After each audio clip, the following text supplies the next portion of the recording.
Meron kaming travel vlog, ang title niya ay Gaijin Cycling Nation. Tungkol to sa pagbabike namin sa Japan noong 2023 at 2024. Pinapalabas namin siya every Monday, 7 PM ng gabi. Ngayon, kung bakit sa gantong oras, strategically, mahirap kasi magpakita ng content ng Friday dahil nasa gimikan yung mga tao.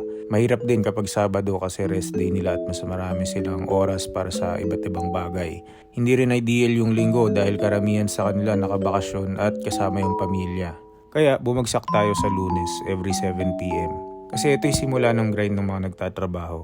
Naisip ko, pagka-uwi nila ng bahay, nagpapahinga sila galing work. Usually nasa internet yung mga yan, nanonood ng kung ano-ano, kuha mo yung buong oras nila.